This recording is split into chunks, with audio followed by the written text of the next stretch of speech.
Y'all, selling the OC season 4 was a hot mess. Of course, there were huge mentions. Of course, there was petty drama. Of course, there was Alex Hall being Alex Hall. But we're gonna break all of the drama and the stories down episode by episode here in this video. And by the end of it, I'm gonna try to make a decision or some sort of prediction on where the show is supposed to go from here. Because, I mean, spoiler alert, there was no reunion. So, y'all, I don't know, but we're gonna sit down and dissect this hot mess. But before we do, make sure you click that like button and make sure that you hit the subscribe button as well, ring that notification bell so that you can stay in the revolutionary loop with all of my videos that I post here on the channel. I'm Court and I'm calling it. Now let's get into the title sequence. It's the place where the best gets fun. Go Courtney, go Courtney, go. Go Courtney, go Courtney, go. Spill that tea, go. Go Courtney, go Courtney, go. Spill that tea, Now, in case you're new to the whole Selling the OC moment, Selling the OC is the sister show to Selling Sunset and our dearly departed Selling Tampa.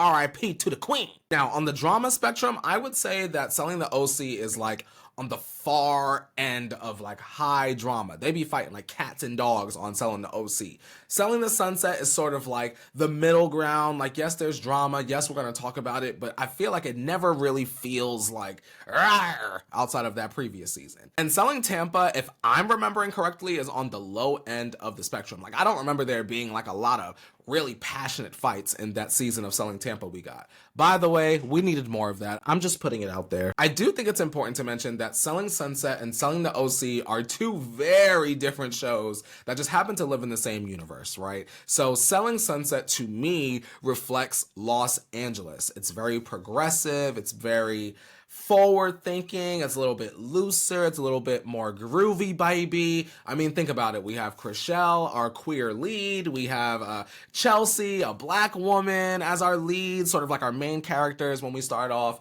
thinking about Selling Sunset. However, when we go over to Selling the OC, it's way more conservative, a little bit more wealth focused, a little bit more opulent, a little bit more darling. You definitely feel the difference between these two shows. However, both Selling Sunset and Selling the OC, the O groups, are managed by Jason and Brett. So no matter what, when you see these two shows, you know that you're going to see at least one of the twins. And with that being said, season 4 of Selling the OC definitely focuses a lot on the money making, the hierarchy of the agents in the office, who can sell the most homes, who's trying to get this big listing by the end of the season. And so it definitely is not giving a Manza's Girls Giving, if you know what I mean. Now, before we jump into the full story of Selling the OC season 4, let me give you kind of like a little preview of the girlies that we're dealing with this season. Let's kick things off with Alex Hall. Now, Alex Hall is our main character in Selling the OC. She is our protagonist. And I will say this, one thing about Alex Hall that is different from Chriselle over on Selling Sunset is Alex Hall is not exactly afraid to be nasty. And that's not to say that Alex Hall is a nasty person within the context of the show. She's just not afraid to get down and dirty in the gutter. That's just Alex Hall. Like, she's going to say what she needs to say and stand 10 toes down on it. Next up, we have Polly. And one thing I love about Polly is that she encourages the new agents. And it's interesting to sort of see Polly juggle her friendship with Alex because they are in two different places in their lives. And we're going to get into that a little bit later. Next up, we have Gio. Gio is sort of like your resident thick-headed, almost kind of like pretentious in the context of the show. Like, he wants to be the top dog. He wants to be the best. He's going to make you feel small if he has the opportunity, and you really need to deal with him with your chest bucked up every single time, or else he's gonna steamroll you over. That's just Gio. Next up, we have my girl, Brandy. Shout out to Brandy. Brandy, to me, in this season, plays the voice of reason. To me, Brandy is always kind of the voice of reason, honestly. She's the only one that be operating with a real-world brain within the reality world that Selling the OC lives in, right? But I just love the fact that we still see Brandy when so many of the other agents, especially the people of color and the queers, are gone. Next up, we have Ashtyn. Ashtyn is a father. Ashtyn is always trying to level up his business so that he can support his family. He just had a child. We can't forget that Ashtyn almost snapped Sean's neck last season. It was getting real mixy last season with Sean and them rumors, but Other than that, Austin is rather level-headed. We have our 3 new agents, Ashtyn, Fiona, and Kaylee, which we'll get into in just a little bit. And then we have Tyler, who used to work at the O Group, but then he left. He's trying to make amends for all of the mess that he caused in the background in previous seasons. And just in case you didn't know, he is the ex-husband of Brittany Snow, and they actually got a divorce over this particular show. Fun fact. Now that we know our key players, let's get into Selling the OC Season 4, shall we? Now, our story opens with Gio and Jason. Of course, they're looking at a home. There's lots of looking at homes, lots of touring homes on Selling the OC, and they're kind of declaring that, you know, the OC office has to be the best. They have to sell more than the San Diego and LA offices, and it seems like they may be on track to doing so. Alex Hall arrives, and she kind of like proclaims in her confessional that she is actually the last Alex standing, because this season actually went through a huge cast shakeup. We lost a lot of, in my opinion, key players. Like, we lost Jarvis, we lost Rose, we lost Sean, we lost Kayla, we lost Lauren, we lost Allie. Well, we didn't really care that we lost Allie, but we lost Allie. And I was disappointed at some of these losses. Like, I love the fact that Sean finally had his moment to be messy, and I thought that he handled the pressure pretty well. I actually missed Jarvis. What is going on? I can't believe we lost Jarvis. Jarvis was getting the girls together. It seemed like if you had big issues in the office, you weren't really going to stick around on the show for long, which is kind of disappointing because I feel like reality TV shows kind of thrive on drama. However, these agents on Selling the OC, Selling Sunset, what have you, they are real estate agents, and I'm sure if the drama gets too hot or too salacious, those things can hurt your business. And we do hear these things kind of come up throughout the season on all of the shows, kind of like, well, you said this about me on camera and this is affecting my business. So I can understand if you felt like your business was being affected because you were being messy or what have you, that you might choose to leave. But I miss Sean and I miss Kayla, and I feel like Brandy needed more friends in the office to kiki with. But that's neither here nor there. Alex Hall is the last Alex standing. Okay, so after that, we transition into these 3 new agents. We have Fiona, who's almost kind of like this blonde Gen Z Jessica Simpson vibe to me. She's from San Diego, 2 years into her career. She works hard for what she wants. They give her this like opening where she's in like this itty bitty bikini and she's like getting up out the pool, like, herbal essence and da-da-da. And I guess it's supposed to give you the contrast of like, look at how hot she is, but also she's a smart woman that works hard for her money. It seems like it's trying to set us up for the, like, look how dumb and blonde she is, but also gotcha, because she's actually really smart and there's layers to her. That was kind of what I took away from her, you know, dipping and doing it out the pool off the little 30 seconds. Next up, we have Mother.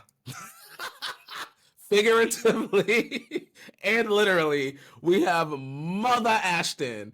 And Ashtyn is another San Diego agent that has come over to help the OC office make some money, right? Now, she's 4 months pregnant. She's got her mom Bob going, and she claims that she helped make San Diego the #1 office. So she wants that for the OC office as well. And let me tell you, this is some heavy foreshadowing. Miss Ashtyn, what show would there have been without Miss Ashtyn? So Ashtyn, you carried Yo Baby and you carried this show.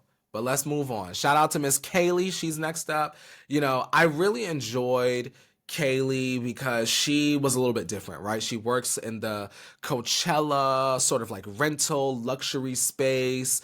She doesn't really care about the petty stuff. She's letting us know right off the bat, like, she can serve it up to you if need be, but otherwise she's really not trying to be involved in the riffraff or the drama. Kaylee, right off the bat, very likable, and this is not a read or a diss at all. This is just one gay person's point of view. Kaylee, if you see this, please don't put me in a headlock when we meet, because I know it's coming. To me, I enjoyed seeing Kaylee right off the bat, but I immediately thought, I feel like this is the woman that the drag queen Cameron Michaels is like basing her look off of. Like, if you've ever seen the RuPaul's Drag Race drag queen Cameron Michaels, beautiful man, beautiful woman as well, but in drag, Cameron Michaels looks like Kaylee, Have you ever seen Kaylee and Cameron Michaels in the same room? I don't know. Automatically, Kaylee gets 10s. We love Miss Kaylee. Unless you don't. Jump in the comments and tell me why. Now, we circle back over to the office. Fiona and the girlies are trying to get to know a bit of the OGs. Gio is trying to put Fiona through her paces, trying to, let her know that he's the top dog, trying to intimidate her a little bit. And let me tell you, Fiona is not fazed. It also should be mentioned that right off the bat, we get this confessional from Ashtyn where she is saying that Fiona could be a good real estate agent in a few years, but right now, she's not there yet. So it's already giving, we don't know what's going to happen with Fiona and Miss Ashtyn down the line, but it's already giving Ashtyn looks down on her a little bit. Maybe I'm reading it wrong, but when the mom Bob got to swinging, it was real tight. She was a little condescending when it came to Fiona, in my opinion. Let me know if I'm wrong. We have our team meeting. Austin wants to level up, because he just had a baby. Brandy's working with an athlete client that we never see. A little bit on Brandy. I wonder if the reason why, and Brandy, please feel free to reach out and DM me, girl. I wonder if the reason we don't see Brandy as much is, and I don't know anything about real estate, is there, because her clients are athletes and they're signing NDAs, when Brandy is showing homes, maybe she's not able to show the athlete. Maybe the athlete is giving out the NDA so that they don't have to appear on camera because they know selling the OC is messy. I wonder if maybe that is why we don't see a lot of Brandy kind of leading conversations, or like being almost kind of like that Whitney Port from The Hills, kind of like neutral character where everyone is just kind of comes to her and is like, this is what's going on. Like, I felt like Brandy used to be that girl, and now for whatever reason, we're seeing less of her. Maybe there's a legit reason. Maybe that's a legit reason, but I'm noticing. We scoot on over to Kaylee is on this house hunt for corn star Riley Reid. Gio is like, oh my God, are you really going to find a home for her? The OC is so conservative. Girl, Kaylee's not paying Gio no type of mind at all, and already I'm living for her. I really like that Kaylee young lady so far. Now, we scoot on over to Tyler, and Tyler is doing like a check-in with Austin at a listing. Now, we know that Tyler left the O group. He now works with his dad. His marriage fell apart after season 1, and honestly, if I were Brittany Snow and I didn't know too much about my husband's job, and then I turned on the Netflix and my husband's coworker was biting his nose, well, we would be getting a divorce as well. If you have never seen Selling the OC, I really encourage you to go on ahead and watch that, at least the first season. Go watch season 1 and come back and tell me if you was Brittany Snow, you would not divorce that man, period, because they was just too close. It was just too close. And let me tell you, if they were that close and it was cool with Brittany Snow would have been on the show, being cool with all the rest of them women, being naked, running into the ocean, and being all over my man. Weird. If I were the wife. He ghosted Alex Hall, essentially. They didn't work out. He was dating other women, etc., etc., etc. But now he's saying that he's never been better. Tyler says that he's grown. He's done the work. It almost kind of seems like the producers are setting us up for like this big Tyler and Alex Hall reunion, which I don't really understand, because Tyler, why are you on the show? Like, you don't work at the O group anymore. And to me, did we need you? And it's no shade. Like, did we need Tyler back? Like, Tyler, why are you here? What are you here for? Okay, you done meditated. Maybe you went to therapy. I don't know what inner work you've done, but you said you've done the work. And okay, to me, Tyler should have been in the Brandy position. Pop in and out. I think Brandy might have had a total of 4 scenes. That should have been Tyler. A little boop, boop, in and out. But that's neither here nor there. Let's scoot on over to Polly and Alex are having drinks. And we get this scene to sort of set up Tyler coming back into the group. We saw him meet up with Austin. The boys are back. Come on, High School Musical. The boys are back. And now Polly has to sit down and explain to Alex that, hey, Tyler had some business for me. We met up and had drinks. We spoke, we worked everything out. And immediately Alex is like, cool. And I think Alex is feeling like, this man really hurt me. This man not only played in my face, Alex feels, but he let the public, us, and Brittany Snow, believe that she was the other woman. That's kind of like what Alex, I feel like, is like a leading to. She's like, oh, he never protected me, or he never defended me in public. He left me holding the bag, girl. And so Alex, at this particular point, wants nothing to do with Tyler. And I feel like she's wondering, and girl, why are you meeting up with Tyler? And I thought I was going into this season with my new man. And so why Polly Ollie with the accent? Why are you over there kikiing with Tyler? Because that to me is giving he's filming and now I'm going to have to deal with him. And girl, I thought me and Adam had a conversation. This is speculation, not confirmation. I don't know if this really happened. And me and Adam in production had a conversation and it was Tyler is off the show. So Polly, why are we at dinner having a mojito or a margarita moment? And you're talking about, girl, I just had drinks with Tyler. So Alex was already over it. This is already the start of Alex and Polly's friendship seemingly being on wobbly ground. Alex is maybe feeling like Polly's not being loyal, and Polly is like, girl, that was between y'all. Y'all's relationship is y'all's relationship, and me and Tyler had our own friendship that was separate from all of this mess that y'all created. That's kind of like what I feel like Polly is saying. Let me know if you agree.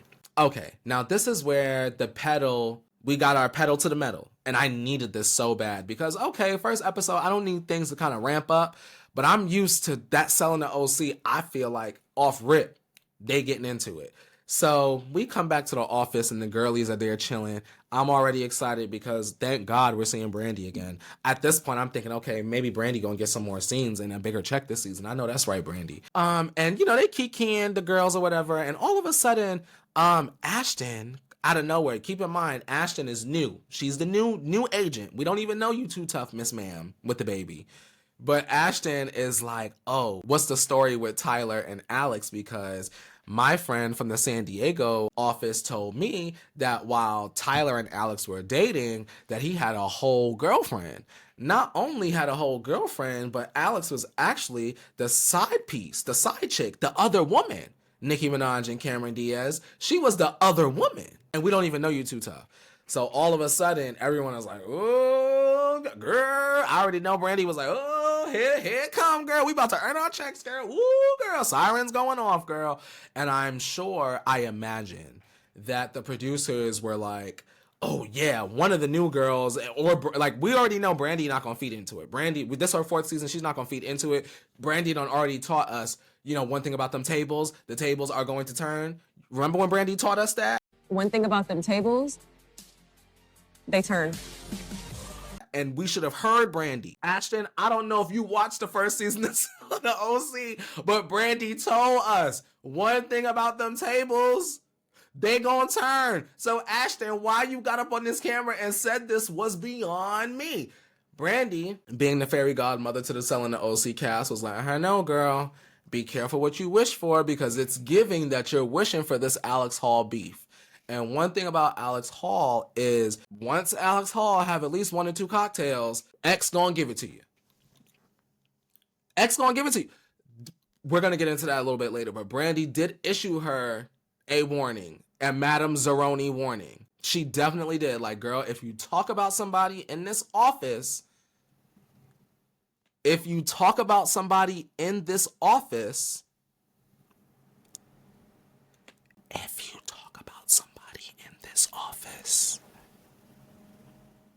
the same thing could happen to you.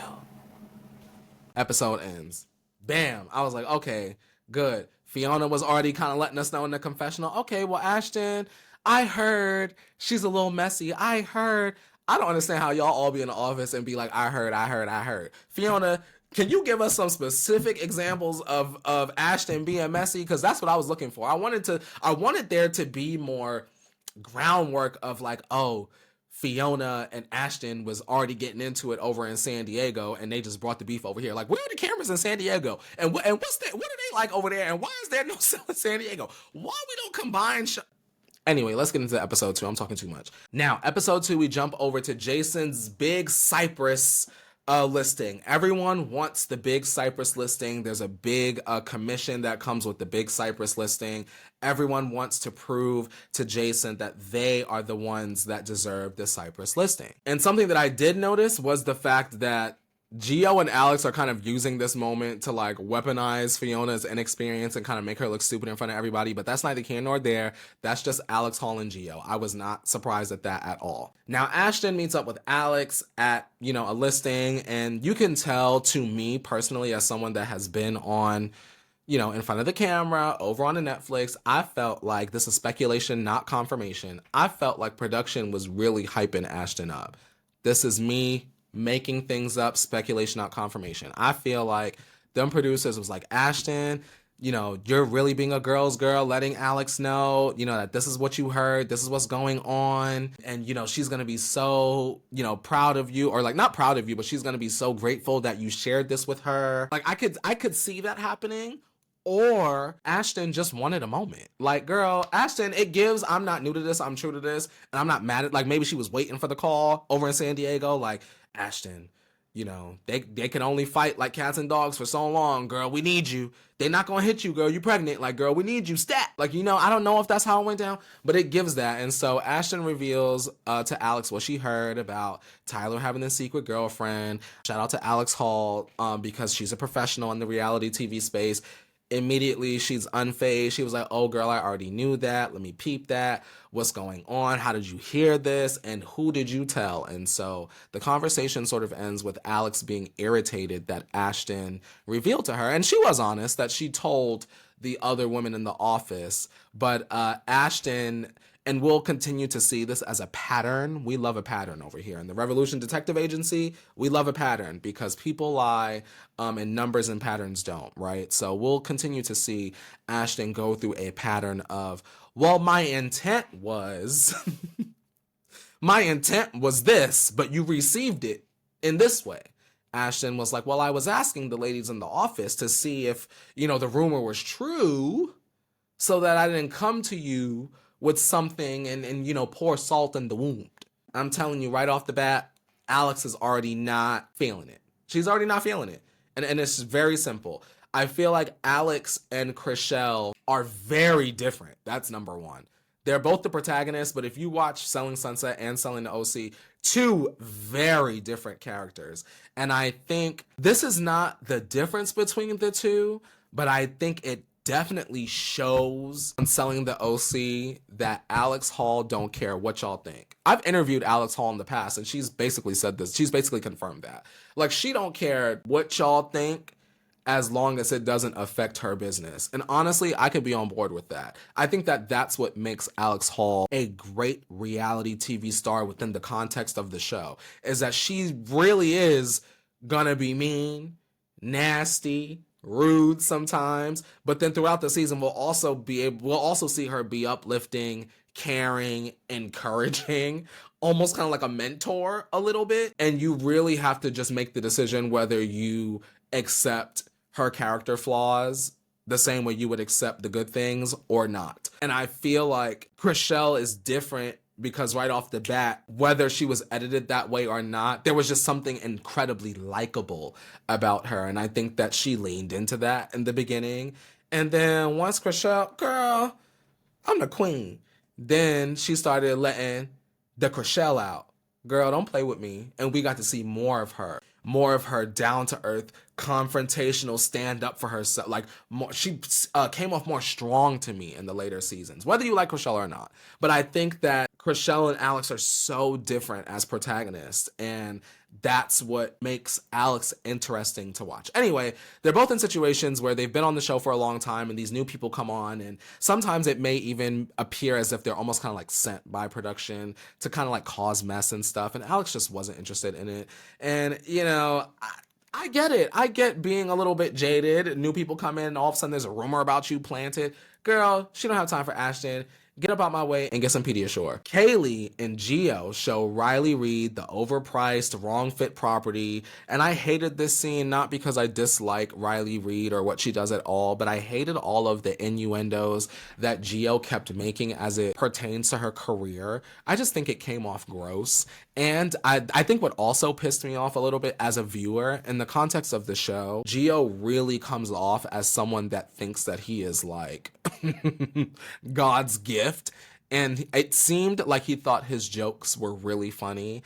And girl, when I tell you not a smile was cracked, not a he was heed. It just came off offensive. Shout out to Riley Reid though, because I'm sure that she deals with stuff like that all the time. But as a viewer, I felt icky. Fiona and Polly, you know, they're at a listing talk. Fiona asks Polly to co-list and Polly declines but offers to be a sounding board so that Fiona can prove she can handle it. And I really liked this moment because I think that at this particular point in the show, it shows the difference between Polly and Alex Hall and Gio. Polly in this moment really, I felt like was uplifting Fiona because I feel like Fiona's kind of trying to find her way. She wants to be that girl, and now she's working with those girls and she's kind of knocking on doors and seeing like who's going to give a helping hand, who's going to be the mentor, who's going to guide. And right now it seems like Polly is really that girl for her, and I enjoyed seeing that. Gio and Tyler meet, and so Gio invites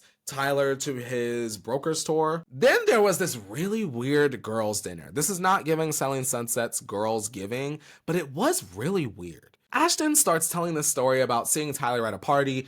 Alex calls him a sociopath. Alex is irritated that the group is friendly with Tyler after the shady behavior that he's done to her, and her new agent alarm for Ashtyn seems to completely keep going off. Like, every time we're together, why do you keep bringing up like my ex situationship? Like, you already knew that this was a big plot point in the show and that Tyler is not really on the show maybe at this point. So like, why do you keep like picking at this scab? Like, what is up with Ashtyn and Tyler? Like, do you have an obsession, girl? Is it giving Mariah Carey? What's the tea? All of a sudden, Ashtyn starts crying. You know, she has good intentions. They're just taking it wrong. And Alex makes a note that newbies often play both sides. And we already know in reality TV rules, if you are neutral, playing both sides, eventually you're going to upset one side and you're going to be forced to make a choice. You might as well just pick a side, no frauds, or be neutral until circumstances force you to choose. And that was episode 2. And that takes us right into episode 3. And episode 3 starts with Polly and Ashtyn. You know, Polly wants to date again. This is us sort of jumping into this. Polly wants more for her life than just a career arc. And either you're going to love it or you're going to hate it. Me personally, well, we're going to get there. Ashtyn vents about Fiona allegedly saying something rude about Ashtyn's relationship. And so Polly is advising, well, you need to sit down. You need to have a one-on-one with her. You need to talk it out because talking to me, girl, I get it. It's cute, but that's not going to help you keep your keys on Selling the OC. Okay? So Fiona and Alex are on a listing tour, and, you know, I like that Fiona is kind of like looking up to Alex in a way. She's asking Alex what price points that she should be chasing, and Alex is asking her about Ashtyn. Fiona is essentially over it. She says that Ashtyn hoards secrets like a bone carrier. And then, like, she gets into how, like, Ashtyn told her that her boyfriend was about to propose to his ex before her, which, girl, if you don't know her boyfriend like that, why would you even bring that to camera? Or why would you say that to her in any sense of the word, period? Ashtyn, I be trying to see all perspectives. That perspective, I don't get it. I don't understand. Why? What difference does it make? So we scoot on over to Ashtyn, and Ashtyn thinks that she's found the perfect listing for Gio's client, and she brags about overtaking Gio as the queen of Newport. Girl, we gonna have to see about that, because one thing about Gio, he may be polarizing, but he's good at what he does. So we gonna have to see if your numbers are matching up to Gio's when it's all said and done. Then we sort of get into this Polly and the Luke from Summer House arc. You know, Tyler, who's not even supposed to be on the show, has set Polly up with Luke from the Summer House. And do you guys like this as a potential love interest for Polly? For me, I don't even remember if I liked Luke on Summer House or not. I don't think that I did. I just want somebody else for Polly. This feels manufactured, which isn't always a bad thing, but for me in this particular scenario, I feel very lukewarm about it. I'm glad that Polly is adding some dimension to her storyline, but Luke from the Summer House, I can take him or leave him. Now, we're back at the office, and Brandy is asking who is going to Gio's event, right? Thank God we're giving Brandy something to do, because like you guys have already seen from me in this video, I want to see more from Brandy. Give me all of the Brandy moments. There's not enough from her. This leads to Fiona and Ashtyn having what I am calling an infamous one-on-one, because Fiona is really getting down to why her feelings are hurt, and she's being really professional about it. And as we will continue to see from Miss Ashtyn, she's playing the victim. It's, oh, you misheard me. Oh, I didn't intend for that to hurt your feelings if you misunderstood what I was putting down, girl. Crunch, crunch, crunch on these chips. Bless Fiona, because I might have snapped. Because it was very much giving that Ashtyn wasn't paying Miss Fiona any type of mind at all. Because at the end of the day, Miss Ashtyn always has good intentions. So, you know, it's okay that we hit a rough patch, because it's just a misunderstanding. Because her heart was in the right place. So then we rush on over to Gio's event. You know, this is supposed to be like some sort of big moment. For me personally, it falls flat. You know, this is supposed to be Alex's big face-to-face with Tyler. Oh my God, Alex and Tyler in the same place. Drama!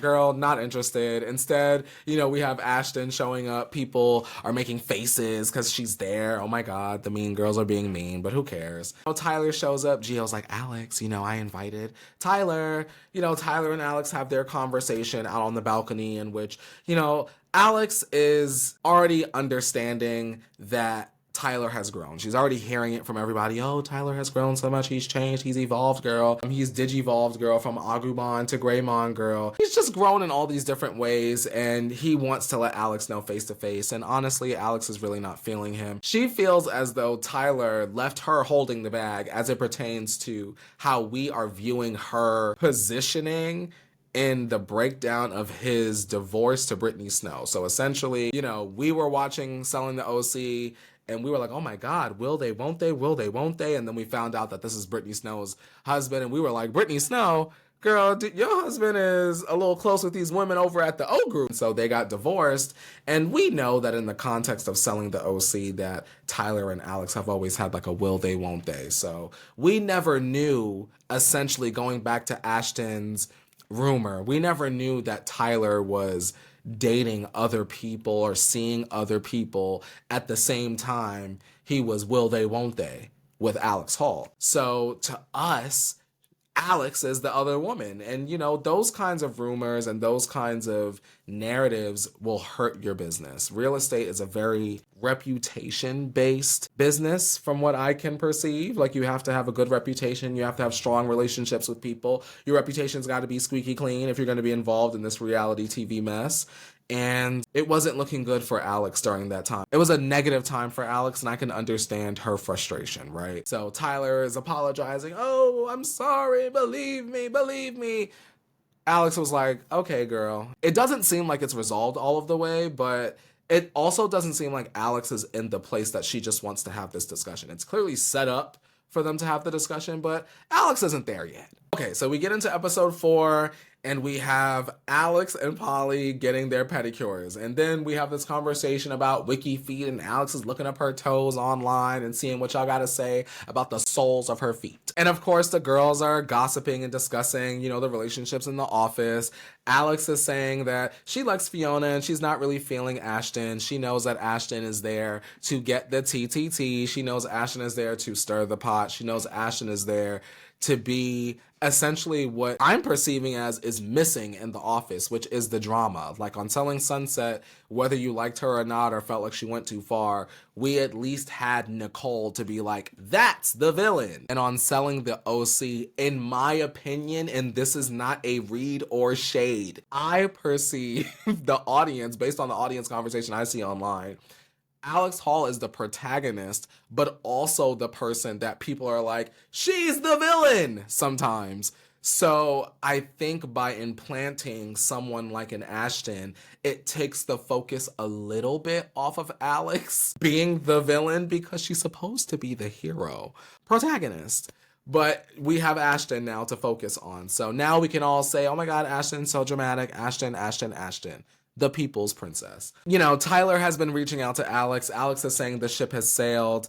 And then, you know, there's like the conversation of, oh my God, how is Tyler going to react when, you know, he finds out that Alex is dating her new boyfriend, Ian, because they're all going to get together for Gio's birthday up in Palm Springs. And so we get this backstory of how Alex met her new boyfriend, Ian, because he's the son of her mom's ex, I think is the story. He is a pilot. And it's just kind of like, at this point, Alex's new boyfriend. We don't know much about him. Now let's get to Palm Springs because Gio is born. We are celebrating Gio in Palm Springs.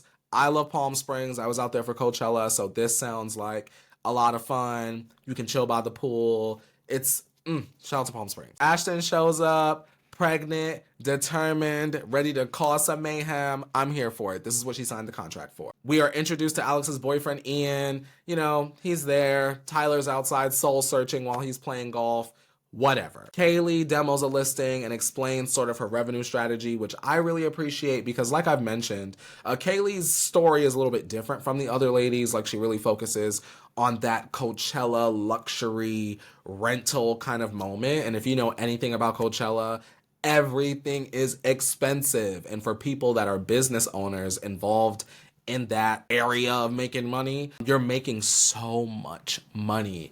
And so I really find it fascinating that Kaylee gave us a little bit more insight into what she does and how she moves. Like if I were in real estate, I think I would want to be like Kaylee, because what if I only wanted to work during that Coachella time and I had access to all of these different listings? Well, girl, that's just a season out of the year and you make that extra money and girl, I go back to making videos or I do a reality show and girl, that's money, money, money, money, money. Like you get what I'm saying? Like that's just how I'm thinking. I really like Miss Kaylee's whole thing that she's got going on here. Where was she this whole time? I like Miss Kaylee and I wish we would have gotten to know her earlier. Polly and Fiona arrive and Fiona is hoping that there's no drama and Polly is warning that, you know, if Ashtyn starts any mess, the OGs of the group, aka the Mean Girls, and when I say the Mean Girls, I don't mean outside of the context of the show. I mean in the context of the show, y'all are mean as hell. Respectfully. Now, we get to Gio's birthday dinner and this is where I feel like, okay, they realize, okay, we're in a group scene, something has to happen, you know, we're midway through the season, and y'all have not really given us something to munch on, something really to talk about. You know, let's get on something to talk about. Like, y'all haven't really given us that just yet, and so, you know, people know that they have to perform. In my opinion, speculation, not confirmation. We're at the dinner. Gio says something to the effect of like, I'm so glad everyone's getting along. And then Ashtyn jumps in like, for the most part. Oh, well, excuse me, girl, who's not getting along? Now Miss Polly jump in. Okay, girl, what you mean by that, girl? Okay, so then Ashtyn brings up this story about her partner calling her and saying, allegedly, why the is this beat at the brokerage?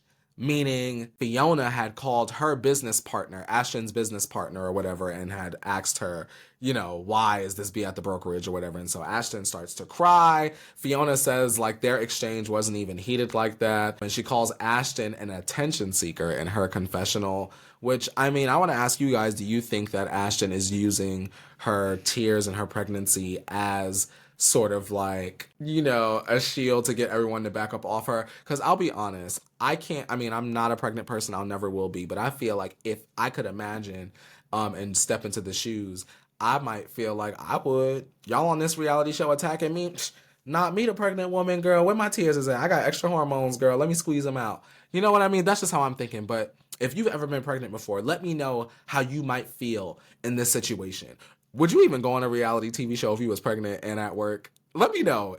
This is not, just let me know. Even if you're not a person that can get pregnant. Do you think that she would do that? Alex jumps in and calls Ashtyn a gossip monger that is bringing like the San Diego drama over to them. Like she was like, oh, you started drama over there in San Diego, and ever since you came over here, it's been drama, drama, drama, drama, drama. Ashtyn's like, I'm not. And then so Alex brings up the fact that Ashtyn was talking about Tyler and the extra girlfriend on the side. And you know what? I can understand maybe what Alex is saying or feeling, because I might have had the same thought process, right? If I were the protagonist on a flagship show like Selling the OC, and you join my group of friends and you seem to have this information you've been sitting on and you know me for a year, but as soon as the cameras come up, now is when you decide to come forward with this information, Miss Thing, it's giving fakery. I'm sorry, Miss Ashtyn, it's giving fakery, because even though we will see later on in the season, Alex is pretending like she doesn't know your name. In this particular moment, she is able to recall having your phone number for a year. And so, Ashtyn, how long have you been sitting on this information, right? Because did she just hear this rumor, or had she been hearing this all the way out in San Diego about Tyler and stuff? You know what I'm saying? So, like, if you were hearing this way back then, before you were even part of the ecosystem with the cameras, you could have told Alex this information then. Actually, depending on when you learned this information, had you told Alex, it might have expedited your key giving ceremony. You get what I'm saying? You could have been on the show a little bit quicker, but I'm not part of that world. I don't know anything about anything, but I get where Alex is coming from. Ashtyn is like, I was just trying to keep you up on game. Alex was like, but you already had this tea and you're coming to me with the tea when the cameras are up. Fakery. So all of a sudden, Ashtyn is worked up, she's pregnant, she's worked up. Oh my God, oh my God, oh my God. Austin is there to console her because, his wife had a baby, so he knows that, pregnancies are delicate. Kaylee is over there being, a very good person trying to, oh girl, are you okay? Are you okay? So Ashtyn runs to the room. Kaylee comes back like, oh my God, she's hyperventilating this pregnant woman. That was kind of a lot. And then Alex was like, oh my God, she's hyperventilating. Alex runs to the room. And here's the thing, Alex Hall, I don't have no issue with you. I've interviewed you. I literally just saw you. But you not sneaky. And if you was on a show with me on like Traders or something, girl, you would be going home. Because y'all, get into the Courtney brain of it all. Alex Hall, bless her soul, she was like, oh, let me go console Ashtyn. But when she go in the room... Because the girl is hyperventilating. She's with child hyperventilating. First of all, y'all calling her Prego. I was taking a little bit of offense to that. You keep calling this girl Prego, calling her out her name. You don't know her name, whatever, Astrid, whatever you was calling her name. You go in the room to console her, but you're like, okay, but girl, admit it. You were like stirring the pot, right? But like, you do be lying, right? and the girl hyperventilating, but that's how you go and console her. Alex, you already know that you went in that room to console her because you know that there will come a point where the group will say, oh, well, Alex, you was doing too much. And you'll be able to say, well, I was the only one from the table that got up and went and consoled her. The rest of y'all can't say that. Girl, I peeped the strategy. I wasn't mad at the strategy, but I was letting you know that we see each other. Meanwhile, Alex at home watching this like, what is he talking about? But girl, that's just how I see it. I see it as strategy, but I wasn't mad at it. If you get what I'm saying, give this video a thumbs up. So then we skip over to this scene with Tyler and Alex, and they're having this heart-to-heart because honestly, I don't know, and truthfully, I don't care. Tyler really wants to drive home the fact that he has changed. If he could do things over, he would. He's grown up. He's so mature. He's so this, ooh la la. Alex is just kind of like, okay, like, cute. And then they're drunk. Tyler is sobbing. The episode ends. I'm not really too sure what the edit was trying to produce with this because it's not a will they, won't they, right? Alex is very much trying to buy a home with her new boyfriend. Tyler being back in the fold just feels like production is throwing things at the wall and hoping it sticks. But I mean, for people that really enjoyed that Alex and Tyler relationship, maybe this was something for you. I wanted something different for Alex. Maybe. I personally thought this scene could have hit the editing room floor. Girl, what's Brandy doing? What, Sean's on vacation, girl, in a different country every week. What's he doing? Like, girl, we'll come back. We'll come back. All right. Episode 5, it's the next day. Everybody's hungover because let me tell you something. They were drinking at that last dinner. One thing about the selling everything ladies, girl, they gonna have a good cocktail. They work hard. They work very hard. And they play hard too, especially when it comes to that liquor. Now, Gio tells his wife Tiffany that he had fun. Ashtyn, she had been crying. Her eyes are swollen. She's surprised that Alex jumped in, especially when she thought that things between her and Alex were smooth over. Meanwhile, Alex has been in the cut like, I do not like this girl. Think back, y'all. Every chance Alex had, she was like, I don't like this girl. I'm not feeling this girl. This girl is sneaking around. This girl is the bone carrier. We don't want no Sheree Whitfields on selling the OC. We don't want no bone carriers. And so the group goes surfing. Polly does a great job. Tyler and Kaylee, they keep trying to, force this, will they, won't they? Do you guys see the little spark happening here? And, I really enjoyed that Kaylee is a smart woman and they gave her this confessional opportunity. I'm sure production asked her like, ooh, what's going on with you and Tyler? And she basically says like, he's a great guy, but all that stuff with Alex Hall, wow. I don't need Alex coming after me. Kaylee, I don't know if you said it just like that, but I'm gonna just tell the audience kind of how you meant it. Kaylee was like, you see that crazy woman? You see that crazy woman? I do not want Alex Hall coming after me, and not especially over Tyler, girl. And he's not even supposed to be here, girl. Nobody is supposed to be here. Deborah Cox, he is not supposed to be here, and y'all trying to force this relationship? No. Let me tell you something. Kaylee said, I'm going to come here, I'm going to stay out of the BS, and I'm going to put my Coachella business up on this huge platform because everybody that is going to Coachella is probably watching Selling Sunset to some extent or knows someone that is, like, you get what I'm saying? So Kaylee, my girl. Alex and Ian talk, and Ian was feeling insecure that Alex had spent so much time with Tyler. And Ian, I know when you watch this show back, you're gonna be like, oh girl, what was I worried about? And that kind of scene was a little bit of a throwaway, no shade. Alex was like reassuring him, oh girl, we're fine, it's literally nothing. This man be crying around the clock, it's no big deal. Shout out to Tyler, I'm sure he's a beautiful human. Now Tyler and Polly kind of have like this debrief about the situation. Tyler is revealing he cried. I don't know why we keep focusing on this, but Tyler has grown. Tyler is crying.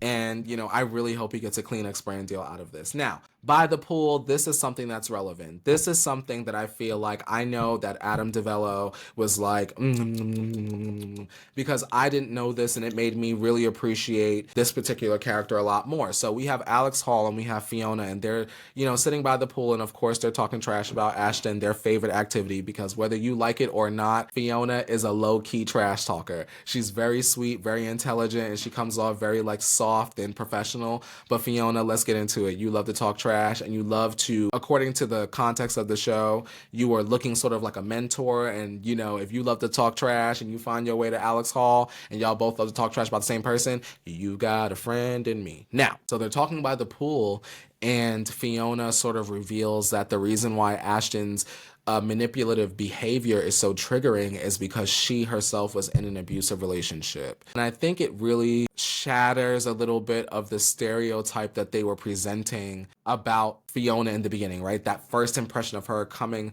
up out of the pool and she's so sexy and Jessica Simpson, ooh, get into me, ooh, ooh. And the va-va-voom of it all. But now when you find out that this is a woman that has survived abuse, this is a woman that has been resilient, she's stepped out on her own from underneath the thumb of this, abusive situation, this toxic situation, and you realize, or at least for me, I now look at that first impression now, I look at that scene as like, not like a phoenix coming, like rising from the ashes, but I almost look at her as like, girl, they tried to stomp her out and snuff out her flame. You know how Brittany, if you watch The Valley, Brittany from The Valley always be like, they tried to dull my sparkle. Like, it's very much giving maybe her partner was trying to dull her sparkle, but she's coming up out the water in that itty bitty bikini because she's found her confidence. She's feeling beautiful again. Jessica Simpson, baby, when I'm with you, and the you is her. Now, I appreciated this moment, and I felt like it was important for women to see that there is so much life, and there's bags, there's happiness, and there's so many positive things on the other side of that toxic situation, but you have to take a risk on yourself first.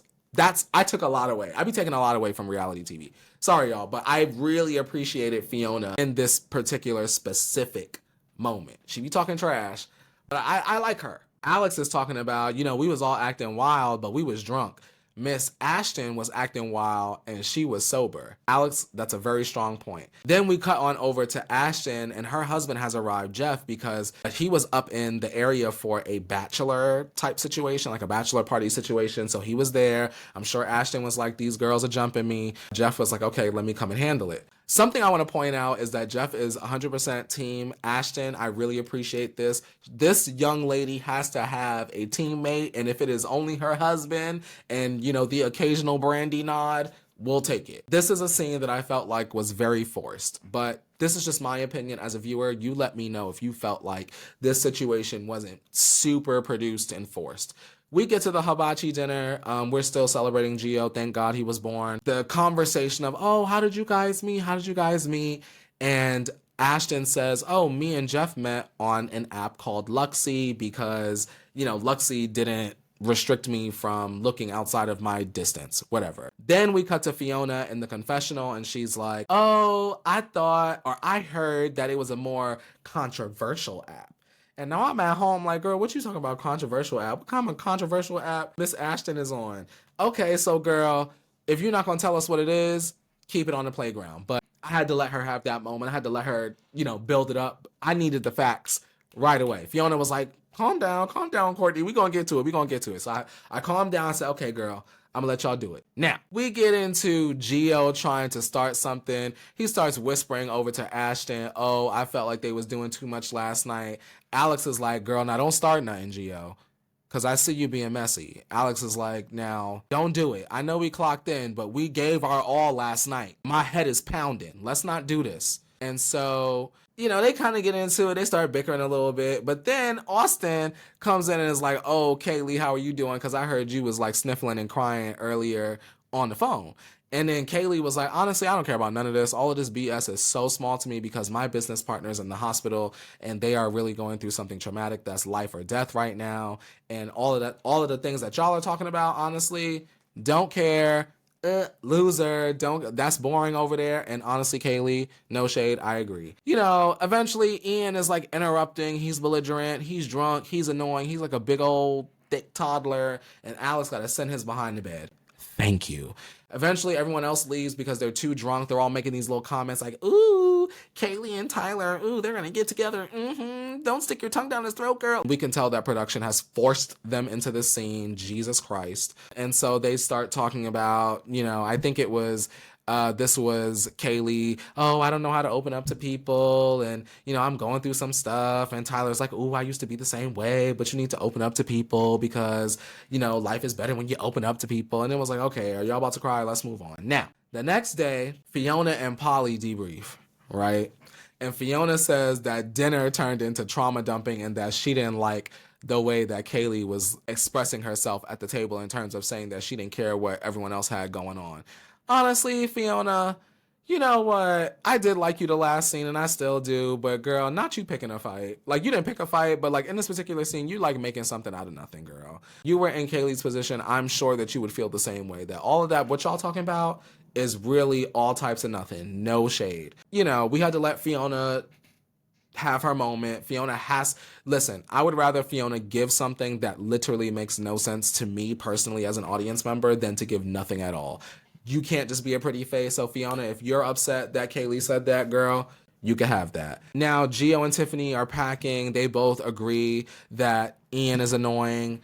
I agree. Gio says that Alex downgraded from Tyler. Oof. I feel like those are some strong words, and I wonder what Alex has to say about that in the context of the show and out of the context of the show. I always wonder, like, when you are really good friends or really good coworkers on TV, when you say something that really could cut deep, because like you're gonna see Gio, you're gonna see Ian again. Like, whether Alex in the move to Temecula or not, you're gonna see him again. Like, how do you, like, do you call Alex and say like, ooh girl, I said something a little nasty. I said something a little nasty. Don't be upset. And Ian, don't snap my neck. They don't like Ian like that, whatever. But something that I thought was funny how the episode ended was Ashtyn, because Ashtyn was like, you know what? They had their moment. They had their laughs. They gave me my lashings. But you know what? I'm going to show these people who I really am. And then she like storms off with a vengeance. So, hey, we're about to get into the wrath of the pregnant lady. I know that's right. Come on, Miss Ashtyn. Alrighty, episode 6. And we are finally getting into the rumors, the nastiness. We're back at the office, and there's no Ashtyn, right? After all of the drama that happened at Gio's birthday, event, Ashtyn and her husband ran off to have their baby moon in the Bahamas. We found out that Alex and Ian are buying a house in Temecula. They're keeping their place in the OC. Alex wants to actually have a group dinner, and she says that Ian only commented negatively about Ashtyn when it came to, them recapping Gio's big birthday event. Now, this is where Fiona drops the seeking arrangements rumor that she heard in San Diego. This is the controversial app that she was saying earlier. That's where Ashtyn lied about meeting her husband on. So this is a very big deal. Seeking Arrangements, I guess, is an app where women go on there to find or link up, match with men that have lots of money. So it's looking like Fiona is perpetuating this rumor that, Ashtyn is trying to be a sugar baby. Fiona says, hey, if she can talk about my relationship, then I can talk about hers. Right here on camera. Fight fire with fire. Gio shows up with a Susie's cake for Polly's birthday, and y'all, I love Susie's cake, so shout out to Gio, because I know you enjoyed that cake, Miss Polly. But things get a little bit tense when Polly mentions that she's having a dinner for her birthday, but it seems like no one from the office was really invited. Even her close friend Alex, I guess, is the really big deal about this all. Imagine your best friend or your really good girlfriend or your really good friend being like, oh, happy birthday. All right, I'm gonna go, y'all. I gotta go and do my birthday dinner with my other friends. But I'll see y'all another time. And Alex is very miffed by this. She's like, oh my God, Polly didn't invite me to her birthday party. Are we growing apart? We cut over to Fiona and Alex at a listing. We know that Ian is a pilot, so he flies his plane by the listing. Alex is very impressed. Oh my God, Ian's a pilot. And it's there where Alex kind of confides in Fiona that she feels stung by not being invited to Polly's birthday dinner and, whatever. Then we have this random scene that wound up being very educational with Austin and Gio going to Austin's vasectomy consultation. Fiona and Luke are together for their listing because Polly linked them up together. Polly shows up and then Luke sort of presents the idea of maybe him joining the O group to Polly, which I just thought was really weird. Polly gives a blessing, but it's kind of like really cautious. And I hope that I speak for a lot of us when I say I do not want Luke from Summer House on selling the anything at all. That's just my own personal opinion. I don't know that man from Adam. I just no. So then we skip on over to the dinner at Alex's, right? There was a little bit of small talk, and I did notice that Ian sort of brings up the fact that Alex wasn't invited to Polly's birthday dinner, and Polly was like, oh, it was really small, it was very intimate, and then it just kind of gets swept by. Alex brings it up on camera that Fiona was the one that said that Ashtyn met Jeff on Seeking Arrangements. Fiona tries to backpedal a little bit, which I thought was very, girl, no, don't do that. Don't do that. You was being messy. So if you being messy, stand on it. You should be like, yes, I did hear that this young lady met her husband on Seeking Arrangements. That's what I heard. So she did eventually be like, oh, I did hear that. It was just a rumor. I don't want to stress out the pregnant lady. Girl, stress or not. You wasn't thinking about that when you said that. You was not thinking about that when you just said that. So don't think about it now. It's too late, girl. We have a show to make. Then we get into this weird conversation with Polly talking about Ashtyn's husband being really weird with her. He was fangirling over her accent and what have you, saying she looked really good. But something I thought was really weird was when he said to Polly that he had watched her skinny dip scene multiple times. If you remember in the earlier seasons of Selling Sunset, there was a scene where Polly, kind of strips down and runs into the beach. And I just feel like nobody's husband needs to be saying that to no other woman. I just thought it was strange that he revealed that, but there was a lot of drinking going on. Maybe he was pre-gaming before the bachelor party. I don't know. But I thought it was strange that he said that to Polly, and Polly felt the same way, which is why Polly brought it up to the group. Now, Kaylee at this point says that the Seeking Arrangements rumor is messed up because Kaylee is there as well. She's been trying to be neutral throughout this whole thing, sort of like a listening ear to Ashtyn while also, remaining neutral when she's in the group scenes with everyone else. And then Austin calls her out. He's like, oh, isn't Ashtyn your good friend? And then Kaylee's like, no, she's not my good friend. We're probably as good of friends as we are all here. So it's not like that. We ain't besties now. Also, I think it's weird that everyone is pretending to not know Ashtyn's name.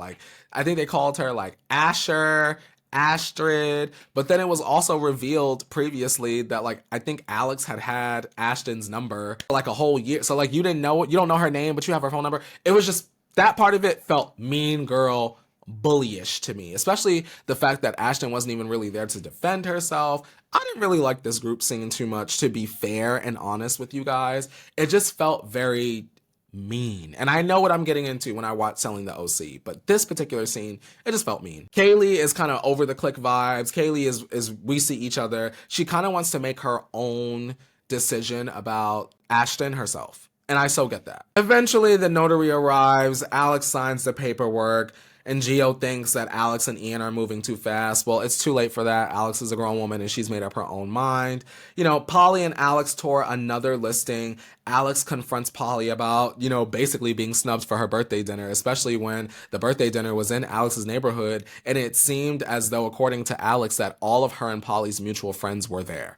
Polly is saying the location was changed at the last minute. Her friend also completely handled the guest list, and she did invite Alex to come to the birthday event. Alex was leading us to believe that Polly had not invited her at all. Polly reveals that she did invite Alex. It just was kind of at the last minute. And if you're a mother and your friend is single, there are different responsibilities between the two of them. And so maybe Alex had stuff going on being a mom where she wasn't able to just drop everything and go around the corner to Polly's birthday dinner. And I think that Alex felt that she was intentionally being left out, but it seems as though, due to the circumstances of the dinner, of the location being changed at the last minute, her not being in charge of the guest list, it's almost kind of like, you know, Polly was between a rock and a hard place.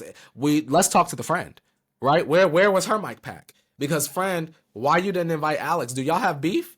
Who's the friend, Polly? Let's meet the friend. I want to know why the friend didn't invite Alex to the birthday dinner. Or is this all a produced situation because there's not a lot going on? What do you think? Alex and Polly's friendship being on wobbly ground, are we making a bigger deal out of this than it needs to be because there's not a lot going on? Tell me in the comments. All right, we get on down to episode 7. Everyone is stressed out about Jason's, final pick for this big Cypress listing. Remember, amidst all of the lying and the weird husbands and the arrangements that we're seeking, all of the agents are battling for this listing that Jason is essentially going to give to one of them. Ashtyn returns and she's planning a Juliet at Sunset baby shower. Wear your yellows, your oranges, your reds, wear your sunset colors. And Alex and Fiona actually co-pitch a designer's listing, and the designer says that... My bad, y'all. I guess my brain shut off when I was recording this because I'm editing now and it does not sound correct at all. So this designer, the homeowner, his wife is actually friends with Ashtyn. Like, these two are close. So we're painting the picture of, you're here, but your wife is friends with Ashtyn. Why are you interviewing with 2 other agents from the same job? Interesting. So Alex says that separating business and family is wise. It's not a great look, but I mean, she's being blunt. It doesn't seem like she's saying that Ashtyn is a bad agent. She's just saying that the waters can get a little bit muddled when there's, family and friendship in business, and Alex is like, I'm a neutral party. I'm just out here trying to get my money. I'm trying to move to Temecula. And so we're going to handle this business lickety split. Very normal scene. Very normal situation. We scoot on over to Polly's open at Sandcastle. My girl Brandy up here. Shout out to Brandy, girl. She had her angelic look on. Come on, Brandy. Tyler shows up. Then we have this woman, Natalia, shows up. She's doing an energy cleansing. Very Real Housewives. Let's move on. Kaylee says that others should tell Ashtyn what was said at the dinner. Kaylee was like, now, don't leave it in my hands now, because what we're experiencing right now is... to me, speculation, not confirmation. Kaylee, since you don't want to be involved in the mess, you need to be the bone carrier. Because at the end of it all, Kaylee, you need to make sure that everybody talks before it becomes, well, Kaylee knew, and Kaylee said this, and Kaylee knew, and her words get misconstrued. Now, Kaylee, you're in the Ashtyn spot and you're getting jumped. We don't want that. So Kaylee is like, girl, maybe you need to have a conversation. You need to talk. Polly was uncomfortable, but you know how you can't tell somebody, oh, I need to tell you something, but I can't tell you what it is. That's kind of like what Kaylee was doing. She was like, oh, something went down, but you need to talk to the other ladies. Ashtyn is like, girl, this baby is doing backflips in my stomach. You need to go ahead and tell me what's going on so I could get ready for battle. Kaylee is like, well, I am neutral and I really haven't picked a side, Nicki Minaj. So let me go ahead and tell you what went down. So Kaylee tells Ashtyn about how they were discussing in the office the rumor about her allegedly meeting her husband on Seeking Arrangements, and about how Jeff was talking about Polly skinny dip. Ashtyn was not happy. She goes into, I boiled water for baths growing up. I worked for everything I have. This hurts her reputation and her marriage. Ashtyn, she's not here for it. She said, oh, those girls are going down. She didn't say that, but I felt that was the energy. And then on top of that, Ashtyn was also feeling some type of way. And Fiona, maybe we need to look at you a little bit sideways, because Ashtyn said, girl, she gonna say this about me. She's moving with her boyfriend, and all of my friends, I gave her this furniture I had in my guest room or my guest house or whatever. I just gave her free furniture. You know how expensive furniture is, y'all? Ashtyn, messy behind, went and gave Fiona this free furniture, and Fiona went and took her behind up on that camera and called this lady a professional sugar baby. That's crazy. The way I look at it, Fiona, if I'm Ashtyn and Kaylee has just given me this information about a lie, right? Where, like, if I'm Ashtyn and I'm like, not you lying on me and my man, maybe the Polly part is true, but the Seeking Arrangements part is a lie. That's what we're focusing on. Ashtyn said, okay, now I'm gonna get her ass. Now let's get into it. Now, we get to Juliet's baby shower. Fiona shows up, and I think that Fiona, girl, you're better than me, because Courtney in real life is not going nowhere with somebody I don't like. And we know that over on Selling Sunset. If Fiona was Chriselle and Chelsea and them, absolutely not. They would have went and had their own Juliet baby shower somewhere else. So the girlies show up, and Ashtyn pulls Alex to the side and says that the designer, the homeowner, told her that Alex and Fiona were trying to poach her listing. Because remember, Ashtyn and the designer and the homeowner, they know each other. This is her girlfriend's man. Ashtyn also says that the designer's girlfriend stayed home because Alex hit on him. Ooh, girl, y'all already know. Alex pulled the bravo, bravo, bravo. She was like, I'm not doing this. Bravo, bravo, bravo. Alex was like, absolutely not. I'm taking my own mic pack off. This girl and her bob is lying. And listen, I know that Alex really felt some type of way about this particular situation, because Alex gets in the mud. Alex will call you out. Alex will drag you. Alex will be mean and nasty if she feels like you're coming for her. As long as it's not affecting her business, or she perceives the situation as not affecting her business, Alex is going to get in the field with you. Once you start doing this stuff and it's turning into a pattern, right, in the selling universe with this, oh, you slept with this married man, or you slept with this lady's husband, or, you was fighting with this lady's husband.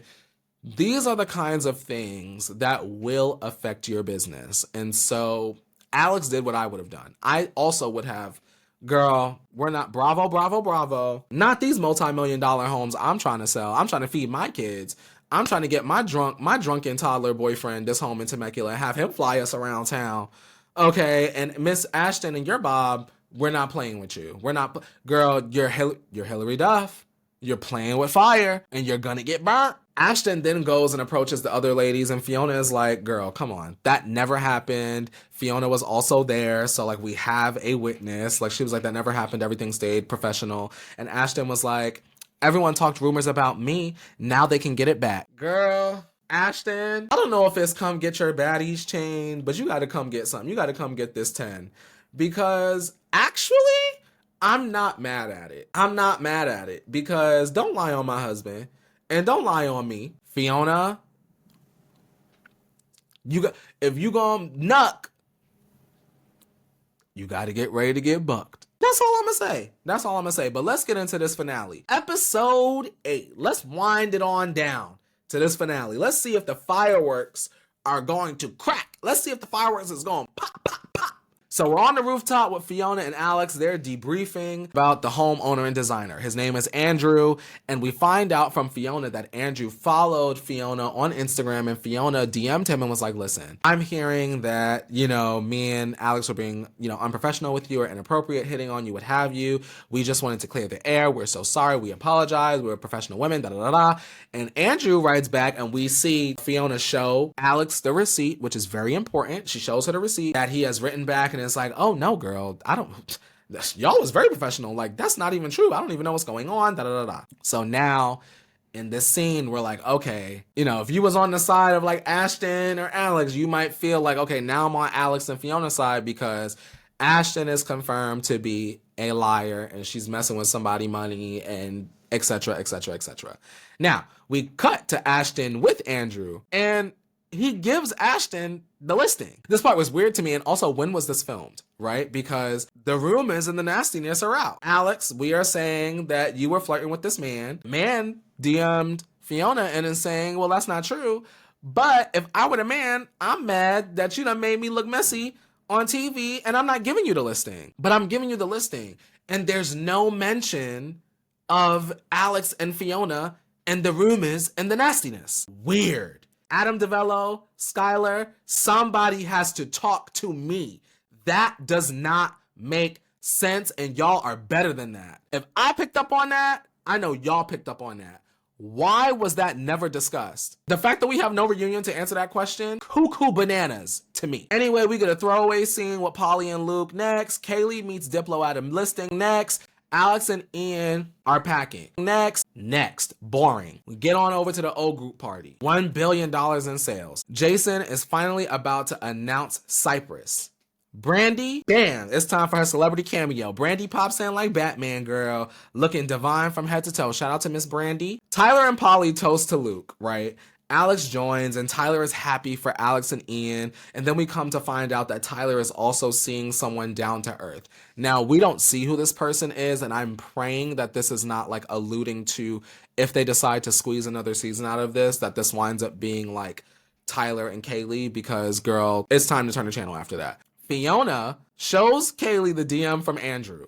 Now Kaylee has the receipts to finally pick a side, because we know Kaylee was feeling real neutral, but it seems like, girl, at this point, how you going to defend this mess? We don't know. Now, Kaylee confronts Ashtyn, and Ashtyn is up there still lying. Like, she's lying about timelines. She says she called Andrew before the event. Oh, Andrew ain't answered the phone. Then, you know, it's like, oh, well, girl, Andrew said this in the DMs. And Ashtyn is like, well, I got text messages from my girlfriend. Well, girl, let's see the text messages. Ashtyn, don't ever pull out the text messages. Ashtyn, you cannot be talking about receipts. You cannot show. They got you, sis. And now you are on Adam DeVello's television show looking crazy. It was bad. So now we're almost kind of like at an impasse. We skip on over to Jason awarding the Cypress home to Alex, our protagonist. Not surprised. Honestly, to be fair, didn't really care. Whether it was Polly, Gio, or Alex, I really didn't care. But like the fact that Alex won, okay, great. She's the protagonist, great. She's a great real estate agent, I imagine. So shout out to Alex Hall, but that to me was irrelevant. Now, Fiona congratulates her. Ashtyn comes up to congratulate her. And then we sort of get like this weird ending, right? So it's like Ashtyn felt maybe like Alex and Fiona were trying to poach the listing from her. Mind you, Kaylee also had a relationship with Andrew, and Kaylee also thought that she was going to get the listing. So it makes me think that if you would have known Kaylee was also trying to get the listing, would you have made up a lie about her as well? Because that's supposed to be your homegirl, your only homegirl you got, besides Brandy coming over and giving you a couple 2 sentences or so. So Alex was like, okay, so I was going to get the listing, and so you decided to make up a lie about me and ruin my business. And Ashtyn's like, no, my intentions. Oh, no, that's not what I meant. Oh, no, oh, no, oh, no. Ashtyn, it was not looking good, and essentially that was the end of the season. Alrighty, you guys, what did we think of season 4 of Selling the OC? Truthfully, I have to be honest, this was probably the weakest season of Selling the OC out of the entire franchise. Some pros, I love the fact that we got to see a lot more homes.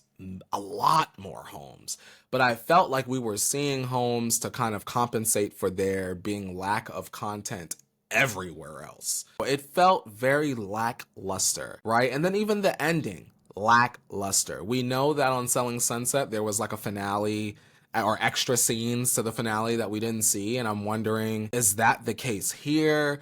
Is it like the response to Selling Sunset and racism? Is that the reason why this season felt a little bit weird? Is that the reason why we got less Brandy? Like, you know, I think the season really suffered from losing Sean and Kayla and Jarvis. Like, the show suffered. Sean was good and messy. Kayla was good and messy. I saw that Kayla on Instagram, I don't remember when, but like, I guess before today, she was gonna be like a gospel singer. So I was like, oh, Kayla gonna be selling some luxury churches. She gonna be selling the mega church. Like, I thought the show, I didn't realize that so many people were leaving, and I think that the show really suffered for it. I would like to give Ashtyn the MVP award. What would we have done this season? What would we have talked about? Because Alex and Tyler, that should have been 5 minutes on one episode, and y'all stretched that out for them 8 episodes.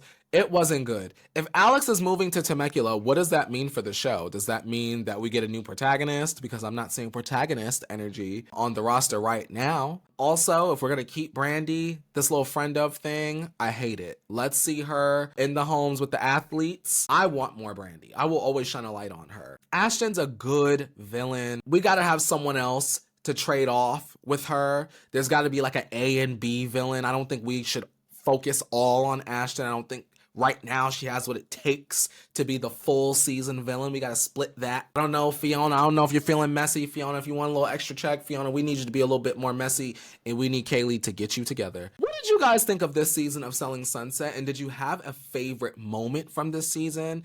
I personally don't. I actually think that Selling the OC and Selling Sunset should be on a very long pause. I think that Adam DeVello and his team should actually go to Houston or any of the other luxury black real estate markets and find a group of really fun real estate agents there. It really bothers me that we will continue to serve lackluster television instead of really going and finding the personalities that will actually keep a show afloat with positive commentary through the long haul. We've seen this show before. Like, we've seen Lauren Conrad leave the hills, and we saw what happened when Kristen showed up. No shade. Love you down, Kristen, but the show was just never the same. I think that if we're going to continue with Selling the OC and Selling Sunset, I think that we need to go back to the drawing board. They both need to be on pause. We need to stop forgetting like Selling Tampa ever happened, and we need another all-black selling show. It's just as simple as that. And especially with the conversations that are going around Selling Sunset and the mistreatment of Chelsea, it's a no-brainer. I think that if we want to move forward in the selling universe without all this controversy, shine a spotlight on the black communities within the real estate bubble that truly deserve it. We want to laugh again. We want to see them fight, but most of all, we want to see them be successful and sell homes. Like, I don't see what the disconnect is. Maybe Selling Tampa didn't give enough of what y'all were looking for, but it doesn't mean that once you try something once with black people, you stop. I will be looking forward to Selling Houston because Selling the OC was a heavy chop. I don't know what we're going to do with Selling Sunset now that Chriselle is gone, because none of the ladies are a protagonist. None of them are a protagonist. I think Adam DeVello is better than that. And that's what I'll leave you with. If you guys enjoyed my deep dive, my thoughts, opinions, and commentary, be sure to give this video a thumbs up. Make sure you subscribe, ring that notification bell so that you can be notified when I give y'all the next new video. And I cannot wait to see y'all for more reality TV, celebrity news, pop culture, music, and everything else. Don't you forget that the world keeps spinning, and so shall you. And people of the revolution, I will see you oh so soon. Bye, guys.